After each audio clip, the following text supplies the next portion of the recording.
이재명 대통령에게 보안 수사권 폐지로 결론 내달라는 요구가 전달됐다는 설명이 나왔습니다. 방송에서는 정부 기조가 폐지 쪽으로 정리되며 정성호 법무부 장관도 조용해졌다고 짚었습니다. 문제는 일부 존치를 주장했던 민주당 의원 11명입니다. 왜 대통령과 국민의 뜻을 거슬렀는지 영상으로 확인해 보겠습니다.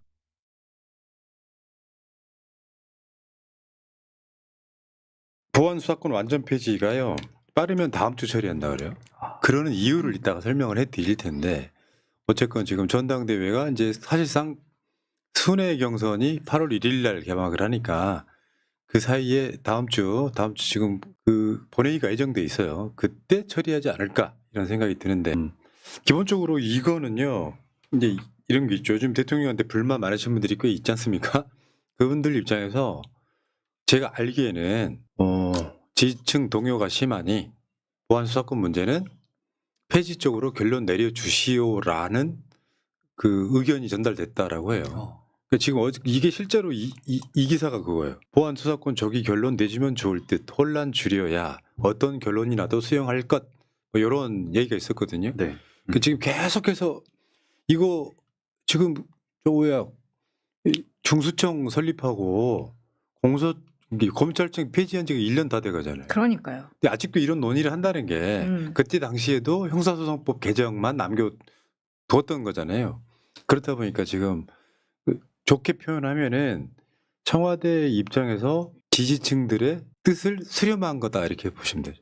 근데 지지층의 입장이 하루 이틀 있었던 것도 아니고 이게 지금 질질 끌다 보니까 폐지 여론조사를 계속하게 되면서 이걸 자꾸 끌어내리는 쪽으로 가려고 하다 보니 좀 불안한 면도 있었고 이렇게 높을 때 그냥 빨리 해치웠어도 됐는데 이거 너무 국가적 손실 아니냐 소모적인 시간을 보낸 거 아니냐라는 생각이 듭니다. 자, 뭐 검찰의 보안 수사권 폐지를 완전 찬성하는 성금지배라서. 네.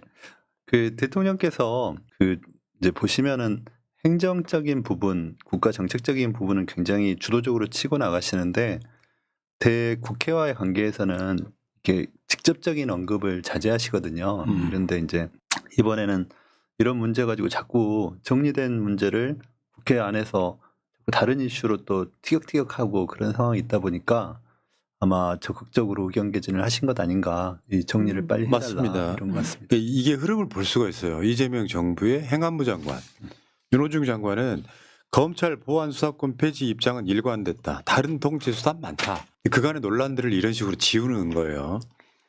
근데 실제로 이 흐름을 보실 거면 이게 하나 더 중요해요. 네. 최근에 정성호 법무부 장관은 조용하죠. 왜 조용하시는 거예요? 정부의 기조가 잡힌 거예요. 네. 더 이상 딴소리 마시오. 이 분위기로 가는 거예요.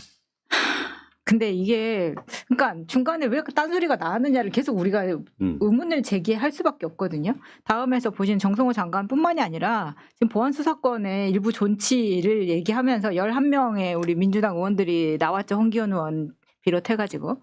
근데 저거는 사실상 일부 허용이 아니라 국민 입장에서 보면은 그냥 검찰 수사권 살려주기였었거든요. 그럼 저 11명은 도대체 무슨 생각으로 대통령의 뜻도 국민의 뜻도 다 거스르면서 저런 거를 왜 했는지 저는 궁금해요. 근데 지금 여기에 있는 11명 중에 대부분은 지금 다시 뭐 당론이 그렇게 정해지면은 뭐 돌아가겠다는 의견이 대부분이고 대체적으로 보니까 딱 한 명만 지금 계속해서 반대를 하고 있는 것 같더라고요. 예. 그러니까 지금 저 홍기현 의원의 저 대표 발의한 법은 그런 얘기까지 나와요. 검찰 로비의 냄새가 난다. 그러니까. 그런 이야기가 나올 정도로. 그렇게까지 생각하고 싶진 않지만 네. 오해받을 소지가 충분했다. 네. 자, 어쨌건 지금 이러다 보니까 이제 언론들이 무슨 지랄을 하냐면 당 안팎 우려에도 속도전. 사실 지금까지 검찰의 그 정치 개입에 있어갖고 가장 공범은 사실은 언론입니다. 여러분 그 소위 조국 사태 때도 보면 언론들이 완전 다구리를 났지 않습니까? 네, 네. 그 언론들 특히 이제 조중동 중심으로 하는 보수 언론들이 검찰과 공범으로 오죽했으면 그런 얘기 나왔죠. 이 검찰청 출입 기자들이 지들이 검사인 줄 안다. 또 특수부 검사들은 언론 플레이에 50%의 업무를 한다. 그래서 그 서초동 편집장이라는 얘기를 우리가 한동훈한테 했던 것처럼 그 무슨 속도전, 당 안팎 우려에도 이런 이야기를 너무 많이 한다는 거죠. 그런데 핵심은 이거라고 보시면 되죠. 검사의 별건 수사는 못 막는다. 예외적 허용을 하게 되면 이게 핵심이었던 것 같아요. 그러니까 이러니까 민주당에서 지금 예외로 보안 수사권을 전치해야 된다라고 하는 국회의원들이 입을 다물어 버렸다는 거예요. 저렇게 하면 검사의 별건 수사는 못 막는다. 이거 어떻게 막을 거냐? 역공이 들어간 거죠. 네. 지금 서민이나 약자, 뭐 여성 약자를 위한 남겨둬야 된다 했던 주장했던 사람들이 야 그러면 이게 별건 수사 못 막아라고 하니까 거기에 대해서는 입을 다물어 버린 거예요. 실제로 보면요, 지금까지 그 뭐 최근 논란들은 뭐냐면 검찰한테는 수사권을 완전히 폐지하고 경찰로 넘어가는 수사권을 어떻게 보완할 거냐 문제를 얘기했어야 되는데 갑자기 뭔가가 끼어들어가지고 검찰한테 수사권을 남기자 쪽에 분위기가 좀 지지층을 좀 흔들었던 측면이 있고 그게 이제 소위 대통령의 뜻이 아니냐 이런 의심들을 가지면서 지지층이 많이 흔들렸던 부분들이 분명히 있습니다. 청와대는 사실은 이 민심을 받아들여서 확실하게 정리를 해준 것 같습니다. 네. 그러니까 어제 한병도 원내대표, 당대표 직무대행의 최고위원 회의 모두 발언은 굉장히 인상적이에요. 검찰을 겁나게 때려버리잖아요. 한 7분 동안 그 모두 발언이 뭐 검찰 뭐 또 다른 이야기 할 줄 알았더니 7분 내내 검찰을 때리더라고요. 그 실제 윤석열 정부 때 그 법조 출입 기자들이 청와대로 많이 들어갔었거든요. 그러니까 이제 그만큼 그 특수부 또 검찰 수뇌부, 그러니까 검찰 엘리트라고 하는 사람들하고 기자들 사이에서 굉장히 그 좀 이런 카르텔 관계가 있다 이렇게 볼 여지가 있는 거죠. 근데 아무튼 이번에 윤호중 행안부 장관이 굉장히 그러니까 행안부 장관으로서 좀 경찰 문제에 대해서 적극적으로 보완 책을 마련하겠다는 입장을 얘기하고 또 대통령 입장에 대해서도 적극적으로 얘기를 하신 것 같은데 좀 그런 식으로 정리하는 것이 가장 바람직한 건 아닌가. 네. 우리가 개혁의 방향을 정하면 그 방향대로 가는 것이지 자꾸 거기에 대해서 태클을 걸고 하는 거는 좀 바람직하지 않다. 그러니까요. 그러니까 지금 경찰이 혐의 없음으로 송부한 기록에 검사가 3개월 이내 보안 수사 통보 의무화 이 얘기가 나오고 있거든요. 소위 말하면 정권 송치. 그러니까 검찰에서 없어진 정권 송치를 남겨달라. 보안 수사권 뺏어가는 대신에 계속 딜이 오가는 거예요. 그래서 이제 다시 말씀드리지만 검찰한테 수사권을 완전히 배제하고 넘어가는 수사권을 어떻게 할 것인가에 대한 논의가 지금 집중되고 있는데 다음 주에는 폐지될 가능성이 매우 높다. 불가역적으로 다시 되돌릴 수 없을 만큼. 그리고 그 부작용이 나면은 나중에 법률로 다시 보완할 수밖에 없을 거예요. 부작용은 어떤 법을 만들어도 당연히 나옵니다. 그걸 보완하면 되는 것 같고요. 근데 이제 지금 언론들이 부여잡고 있는 것 중에 하나는 여론이에요, 여론. 실제로 지금 그 나왔던 여론조사 있잖아요. KSOI 이번 주 거. 보안 수사권 폐지에 대한 의견 반대, 찬성 한 2배가량 높아요. 반대가. 요거는 이제 장윤기 수사와 함께 검찰의 공범이었던 언론들이 야, 검찰한테 저 정도도 보안 수사권 안 남기면 어떻게 하는 언론 플레이의 결과물입니다. 다만 보안 수사권 폐지에 있어서 민주당 지지층 한번 볼게요. 민주당 지지층은 50.2. 최근에 그 장윤기 사건 언플이 어마어마하게 들어갔음에도 반대가 31.1, 찬성이 50.2라서 이 지지층이 이렇게 해서 흔들리면 안 되겠구나. 요것이 반영된 결과물이라고 보시면 될 것 같습니다. 예를 들어서 검찰이요. 예를 들면 수사권 갖고 있다가 이상한 짓거리한 언론 이슈가 한 2주 동안 떠돌잖아요. 그러면 폐지해라를 한 여론이 90% 나옵니다. 그러니까요. 아니 검찰을 개혁하라 그랬더니 갑자기 경찰을 개혁하자고 하면 어떡합니까? 네, 그러니까요. 네. 상황이 이렇고요. 조사 개요는 여러분들 보시는 바와 같이 짧게 넘어가시고 그 다음에 이게 있어요. 근데 왜 하필이면 다음 주냐? 이재명 대통령의 순방이랑 관련이 있습니다. 이재명 대통령의 순방이요. 7월 24일부터 8월 3일까지예요. 지금 순방이 그렇다 보니까 이 순방 나가서요. 그걸로 한번 볼게요. 달력으로 보시면은 이게 다음 대통령이 돌아오는 게 다다음 주 초예요. 그 대통령이 지금 24일 날 나가서 그 다음 주를 완전하게 비웁니다. 송금지 의원님 출장 일정하고도 비슷한 것 같네요. 따라가시는 거예요? 반대로 갑니다. 지금으로 반대 방향으로 가기 때문에. 24일 날 외교를 나가서 다음 달 8월 3일 날 귀국하는 일정이거든요. 이 사이에 아마 검찰의 보안 수사권 문제는 완벽하게 정리될 가능성이 매우 높다. 네. 또 대통령이 안 계시는 동안 또 전당대회가 또 치열하게 공방이 이어지겠네요. 그러니까 집안에 무서운 어르신이 그러니까 안 계시면요. 왠지 마음이 홀가분하죠. 예. 기대해 보겠습니다. 아. 네. 제가 볼 때는요, 이변은 없었어요. 당연히 여러분들 언론에서는요, 민주당 청년 후보 전멸이다라는 어떤 기사들이 많이 나오더라고요. 아니, 청년 후보가 청년다워야지 어떤 나이만 청년이고 하는 짓은 그냥 개파에 줄 서갖고 뭐 하나 얻으려는 그런 느낌밖에 안 들어졌잖아요. 그죠? 청년이라고 하면 어떤 특정 후보를 비난하거나 어떤 본인의 정치적 소신을 보여주는 게 아니라 누구의 어떤 사주를 받아서 나온 것 같은 느낌을 주면서 민주당의 특정 당대표 후보를 까는 그런 모습들이 오히려 민주당의 특정 청년 후보라고 우리가 저게 민주당 청년 후보가 맞아? 라고 하면서 어떤 후보는 기탁금이 없다라고 하면서 징징대다가 알고 봤더니 테슬라 타고 다닌다라고 하면서 많은 비난을 자초를 했죠. 이거는 예상됐던 일입니다.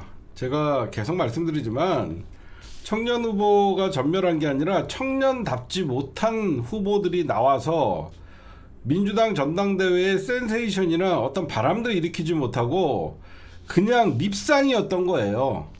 왜 그러면 청년 후보들이 이렇게 힘없이 탈락을 했냐? 민주당 당원들은 잊지 않고 있는 경험이 있어요. 그게 뭐냐? 박지원이에요. 박지원이라는 청년 하면서 2022년 대선 패배하고 비대위원장에 앉혀놨더니 그가 무슨 짓을 했는지 많은 학습 효과가 있는 겁니다. 민주당 당원들은 청년이라 그래갖고 모두 우대하지 않아요. 이미 학습 효과를 겪었기 때문에 절대 청년 정치에 대해서 민주당 의원들은 재면 괜찮겠다 이런 생각을 안 해요.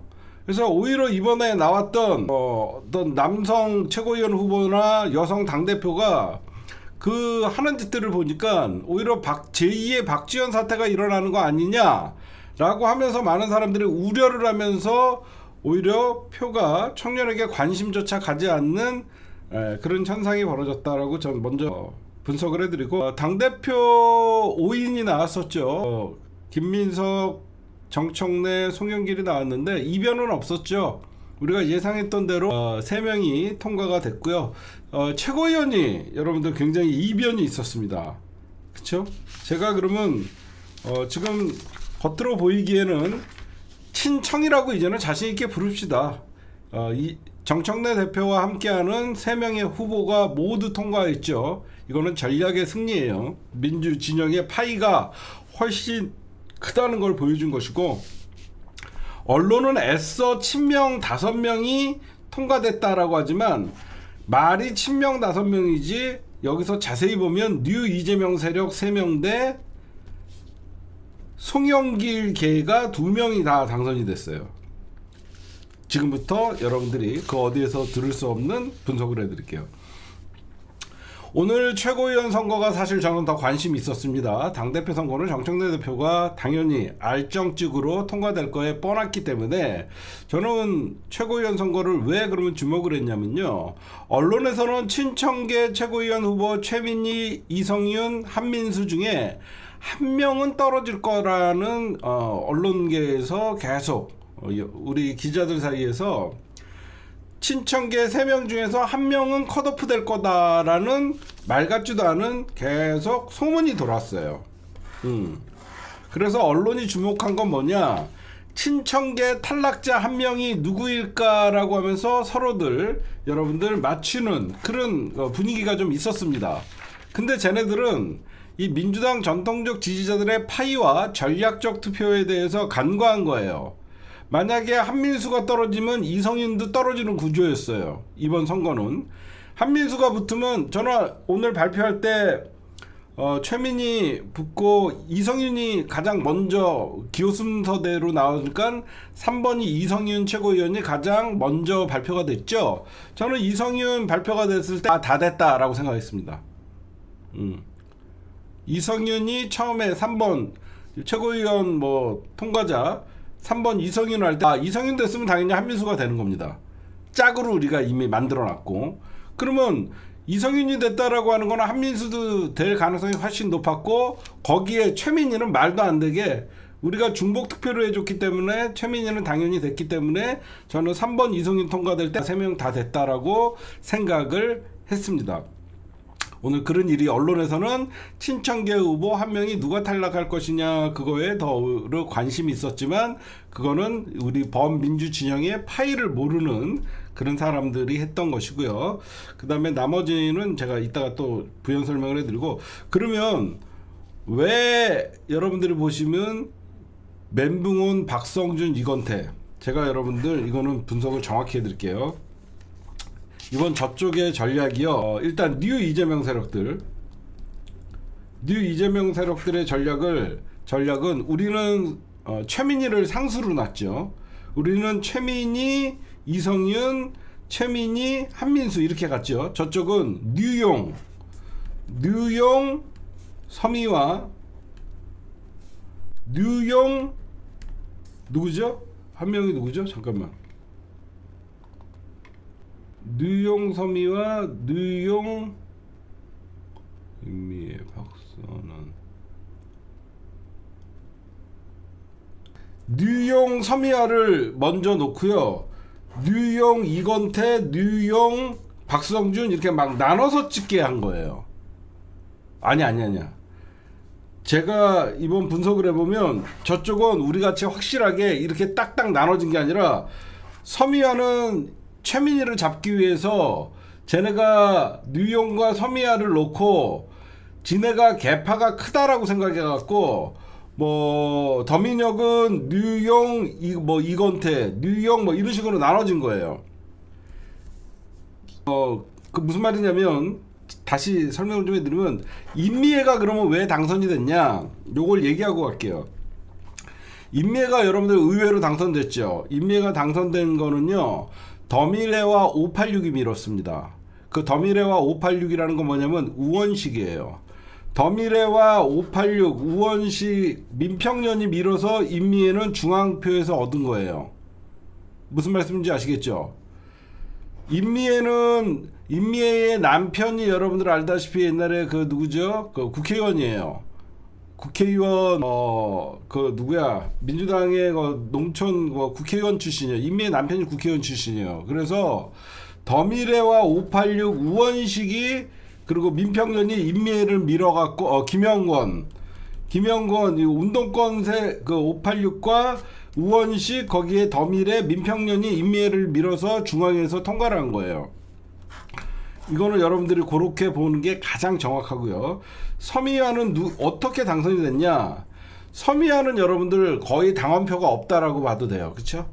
서미아는 당원표가 거의 없다라고 봐서 김민석계가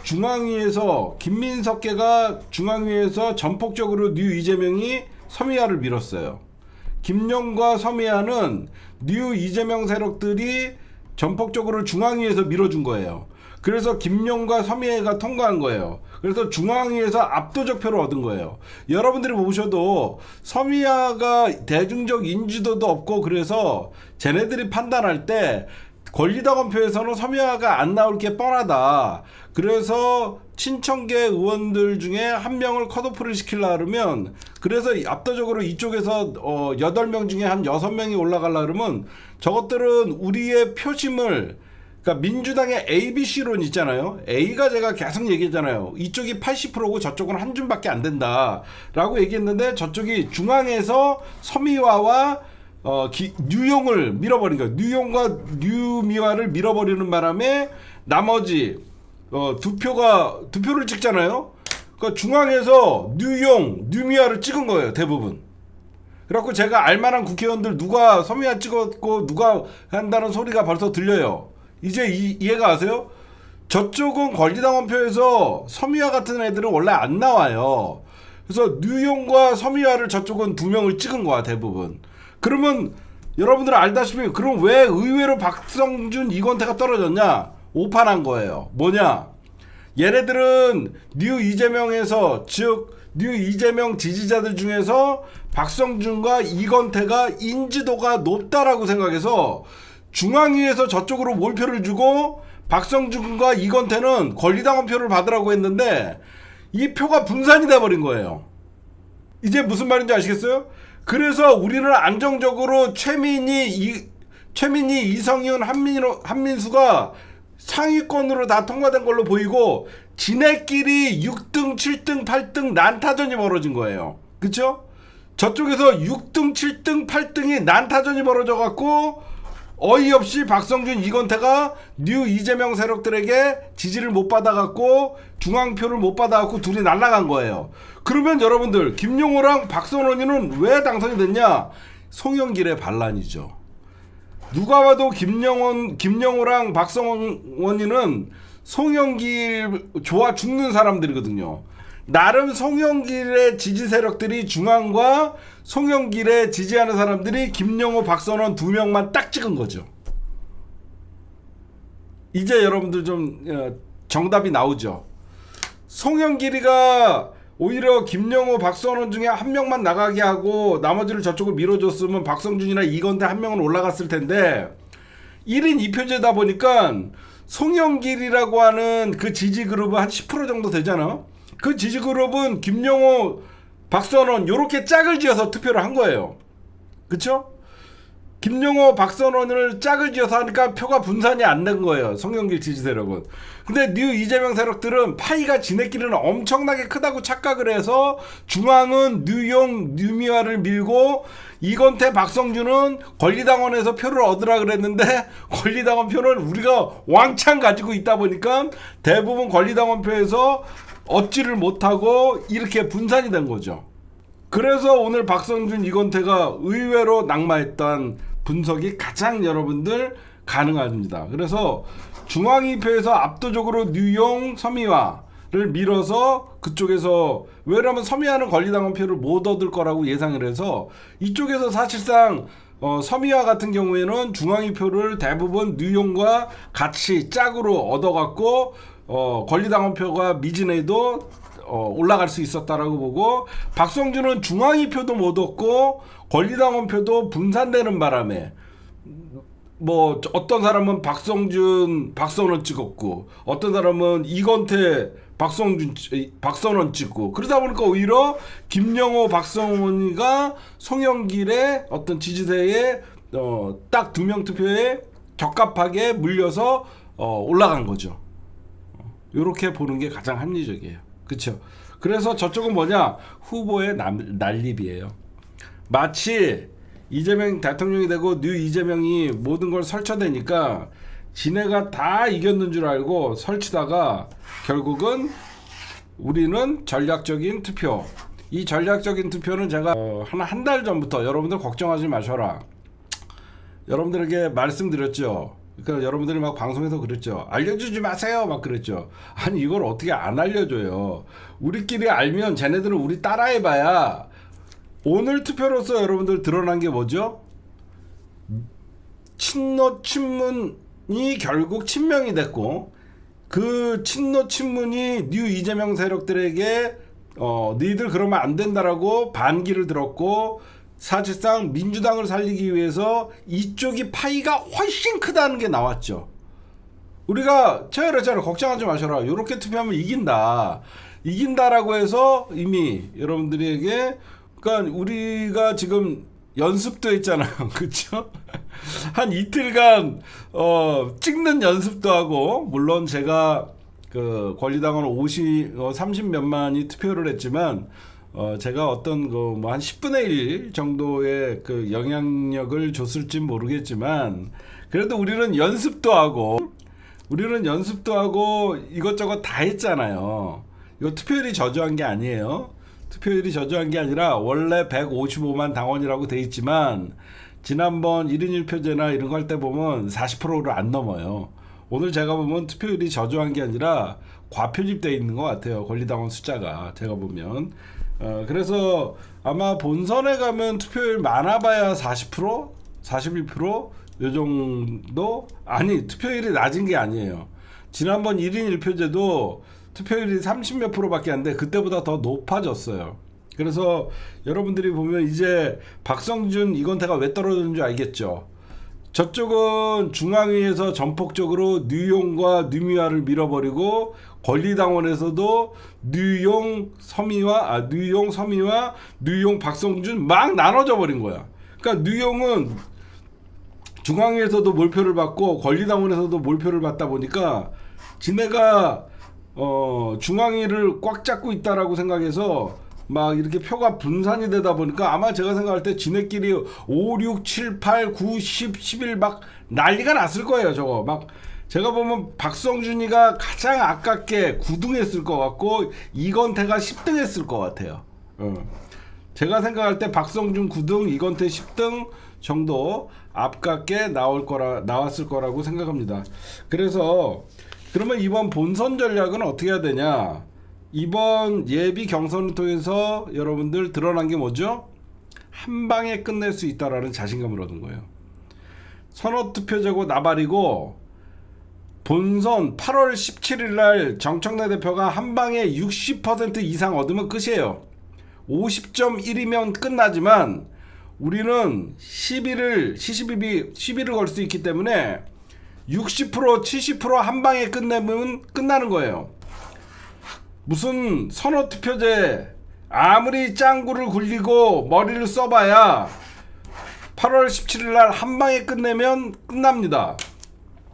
그리고 우리 최고위원 후보님들 또 작전도 짜기 좋게 어떻게 이렇게 또 투표를 잘했습니까? 뽑기를 너무 잘했어요. 지금부터 주목! 본선 전략을 공개합니다. 지금 여러분들 정청래 대표도 잘 뽑았죠. 2번. 어떤 분이 1번 뽑았어야 되는데 그러는데 아닙니다. 2번을 뽑아갖고 류영길과 류민석 양 사이드에 낑겨 있어서 다구리 맞는 분위기예요. 그쵸? 지금 정청래는 다구리 맞는 분위기 2번이 딱 좋은 겁니다. 그래서 정청래는 송영길과 김민석 사이에 끼어갖고 다구리 맞는 분위기. 얼마나 좋습니까? 그쵸? 그러면 또 제가 이걸 딱 보면서 가장 느낀 게 뭐냐? 우리 미니 누나가 어쩌다가 최고령자가 됐습니다. 만 65세예요. 우리 미니 누나가 최고령자예요. 그 다음에 이성인 의원이에요. 뽑기를 제일 잘하셨어요. 너무 쉬워요. 1번 우리는 무조건 최민희를 앞에 놓고 홀수달 출생하신 분은 한민수 1번 5번 5가 홀수니까 1 홀수달은 5번 한민수 또 6번 연달아서 뽑았어요. 짝수달 출생하신 분은 또 6번 이성윤 본선 전략 1516 끝. 너무 쉽죠? 미니 누나가 1번을 뽑는 바람에 헛갈리지도 않게 홀수달은 1호 짝수달은 16 그냥 돼요. 기가 막히게 뿌놨어요.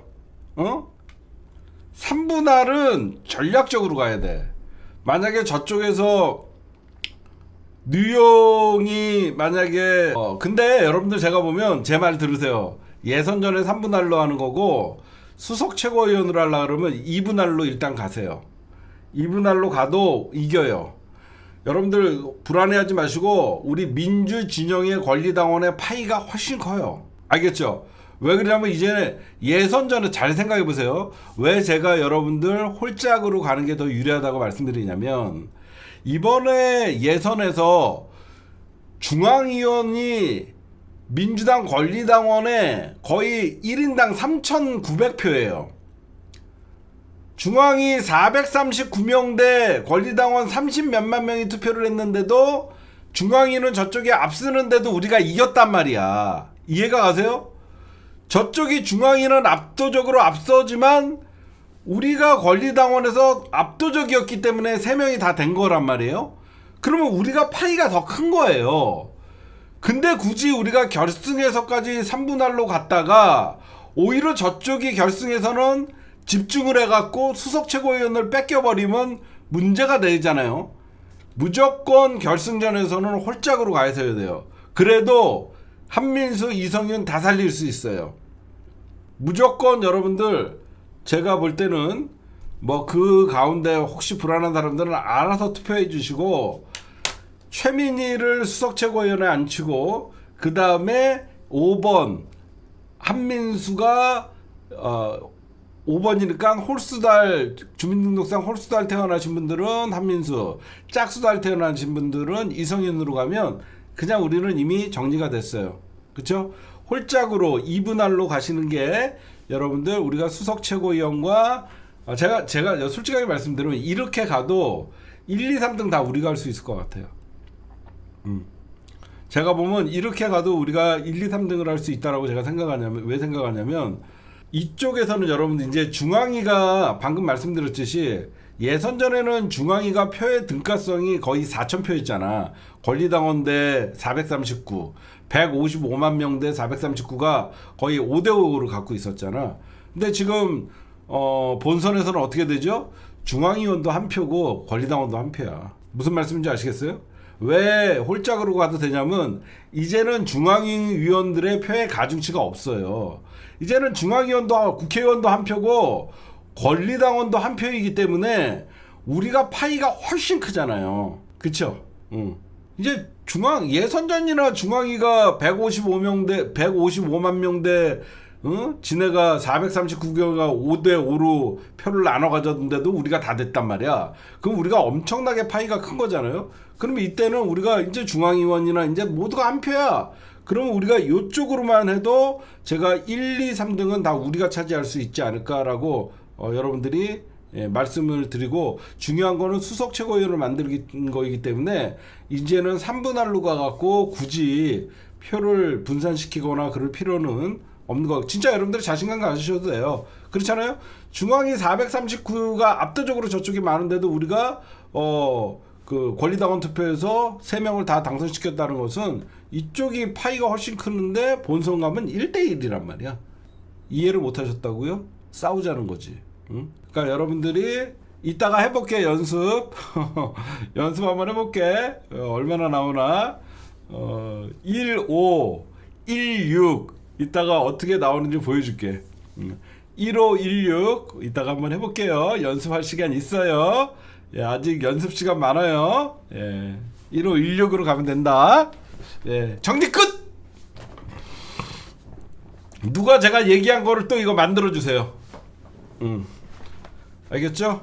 정청래 기호 2번 낑갔어. 류영길과 류민석 중간에 다구리 맞고 있는 정청래 얼마나 좋아. 동정표. 양 사이드에서 낑가 있는 우리 정청래를 날개를 펴주십시오. 날개가 갇혀있는 정청래, 뉴 이재명 세력들로부터 날개를 펴게 해주십시오. 그렇게 하면 됩니다. 모유튜브에 있다가 낑겼어요. 이렇게 해보시면 될 것 같고, 오늘 분석 여러분들 아마 제가 한 분석을 내일 언론에서도 많이 얘기할 겁니다. 뉴 이재명 세력들의 전략적 실패다.